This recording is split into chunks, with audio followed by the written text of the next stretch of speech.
너는 이를 야곱 집에 선포하며 유다에 공포하여 이르기를 어리석고 지각이 없으며 눈이 있어도 보지 못하며 귀가 있어도 듣지 못하는 백성이여 이를 들을지어다. 여호와의 말씀이니라. 너희가 나를 두려워하지 아니하느냐? 내 앞에서 떨지 아니하겠느냐? 내가 모래를 두어 바다의 한계를 삼되 그것으로 영원한 한계를 삼고 지나치지 못하게 하였으므로 파도가 거세게 이나 그것을 이기지 못하며 뛰노나 그것을 넘지 못하느니라. 그러나 너희 백성은 배반하며 반역하는 마음이 있어서 이미 배반하고 갔으며 또 너희 마음으로 우리에게 이른 비와 늦은 비를 때를 따라 주시며 우리를 위하여 추수 기한을 정하시는 우리 하나님 여호와를 경외하자 말하지도 아니하니 너희 허물이 이러한 일들을 물리쳤고 너희 죄가 너희로부터 좋은 것을 막았느니라. 내 백성 가운데 악인이 있어서 새 사냥꾼이 매복함같이 지키며 덫을로와 사람을 잡으며 새장에 새들이 가득함같이 너희 집들의 속임이 가득하도다. 그러므로 너희가 번창하고 거부가 되어 살지고 윤택하며 또 행위가 심히 악하여 자기 이익을 얻으려고 송사 곧 고아의 송사를 공정하게 하지 아니하며 빈민의 재판을 공정하게 판결하지 아니하니 내가 이 일들에 대하여 벌하지 아니하겠으며 내 마음이 이 같은 나라에 보복하지 아니하겠느냐. 이 땅에 무섭고 놀라운 일이 있도다. 선지자들은 거짓을 예언하며 제사장들은 자기 권력으로 다스리며 내 백성은 그것을 좋게 여기니 마지막에는 너희가 어찌하려느냐.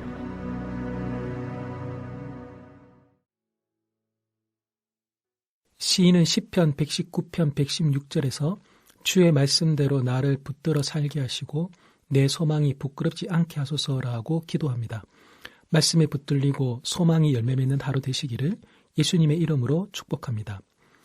오늘 본문은 20절부터 25절은 하나님을 경외하지 않는 죄, 26절부터 29절은 이웃을 착취하는 죄, 30절부터 31절은 종교 지도자의 죄로 세 개의 문단으로 나눌 수 있습니다.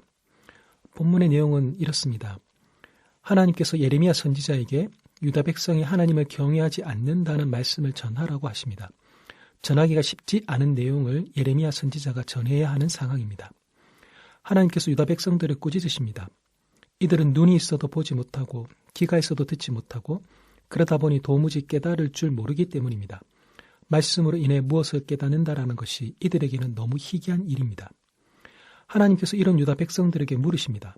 여호와가 두렵지 않냐고, 여호와 앞에서 떨기지 않냐고. 바닷물이 아무리 출렁거려도 파도가 아무리 크게 몰아쳐도 하나님께서 그어놓은 경계선을 넘어서지 않는데 유다 백성은 넘어서는 안 될 경계선을 아무렇지도 않게 넘어버립니다. 짐승보다 못한 인간이라는 표현과 유사하게 파도보다 못한 인간이 유다 백성들입니다. 이렇게 겉으로 드러난 무모한 행동과 달리 마음으로는 하나님을 두려워하지 않을까 싶어 그들의 마음속을 살펴보니 역시나 마음으로라도 하나님을 경외한다고 말한 적이 없습니다. 이들의 삶에는 하나님에 대한 고려 자체가 전혀 없습니다. 경외의 경자조차 볼 수가 없습니다. 하나님께서 제때에 이른 비와 늦은 비를 내려 곡식을 있게 하시는 분이신 것을 안다면 마땅히 하나님을 찬양하고 경배하겠지만 이것을 알지 못하면 비가 내려서 풍성한 수확을 얻는 것이 마치 바알이 베푼 은혜인 양 착각하게 되어 우상에게 절하고 제물을 바치면서 결국 범죄하게 됩니다. 유다 백성들이 하나님을 두려워하지 않자 결국엔 이들 스스로가 두려운 흉악한 자들이 되어 온갖 착취를 일삼게 됩니다. 내 이웃 사랑하기를 내 자신과 같이 사랑하라고 하셨지만 유다 백성들은 사냥꾼처럼 매복하여 수많은 덫을 놓아 사람을 마치 짐승 잡듯 잡아버립니다. 이렇게 하나님을 두려워함이 없는 곳에는 늘 악이 기승을 부립니다. 악인들은 스스로 땀 흘려 수고함으로 인생을 설계하는 것이 아니라 이웃을 속여 빼앗은 재물로 자기 집을 채우며 건세를 누립니다. 악인들은 돈만 된다면 영혼도 팔아먹을 기세로 상상할 수 없는 온갖 악한 일들을 다 합니다. 거와와 가난한 사람들의 억울한 사정을 돌아보는 일은 절대로 하지 않고 올바르고 공정한 사회를 만드는 일에는 전혀 무관심합니다. 그들의 관심은 그들의 유일한 신인, 그들의 배를 채우는 것뿐입니다. 이렇게 존재가 축복이 아니라 재앙이 되어버린 유다 백성을 하나님께서 벌하지 않고 그냥 두신다라는 것은 말이 되지 않습니다. 하나님께서 반드시 벌하실 것입니다. 무너져버린 사회라 하더라도 종교 지도자들을 통해 소망을 가져야 하는데 오히려 이들이 저지르는 일들로 인해 더 큰 충격을 받게 됩니다. 선지자들의 예언은 온통 거짓투성이고 제사장들은 권력에 취해 있고 백성들은 이들의 행태를 눈감아주면서 자신들도 한 몫을 챙길 기회를 찾는 데에 급급합니다. 그러는 사이 이스라엘을 향한 마지막 때의 시간은 멈추지 않고 점점 다가오고 있습니다. 하나님은 어떤 분이십니까? 벌하시고 보복하시는 분이십니다. 하나님의 보복은 조절되지 않는 분노로 타인에게 가하는 폭력과 다릅니다. 하나님의 보복은 올바르지 않은 재판과 공정하지 않은 판결로 인해 고아와 가난한 사람들의 권리가 침해당하는 것을 바로 세우는 정의입니다. 억울하지만 호소할 데가 없으십니까? 계속된 갑질과 정서적이고 육체적인 압박으로 인해 몸과 마음이 상해 있으십니까? 하나님께서 재판장으로 있는 하늘 법정에 호소하십시오. 그가 들으시고 신문하시고 판결을 내려주실 것입니다. 덫에 갇혀 오도 가도 못하는 나에게 해방을 판결하시며 이웃들을 착취하여 벼락부자가 된 자들을 벼락형벌로 다스리실 것입니다. 본문이 우리에게 주시는 교훈은 무엇입니까? 다윗은 시편 36편 1절에서 악인의 눈에는 하나님을 두려워하는 기색이 조금도 없습니다 라고 말합니다. 하나님을 두려워하지 않는 사람들의 특징은 경계선을 넘어서는 것입니다. 넘어서는 안 되는 경계선을 넘어서는 것이 바로 반역입니다.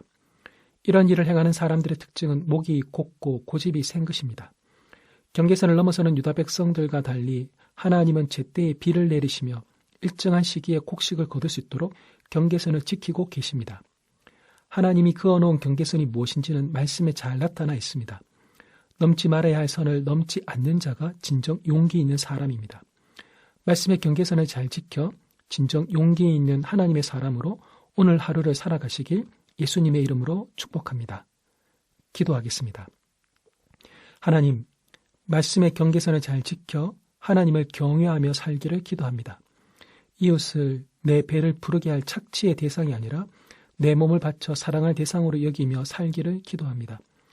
청중의 좋아요에 집착하는 것이 아니라 하나님의 말씀에 붙들려 살기를 기도합니다. 예수님의 이름으로 기도합니다. 아멘.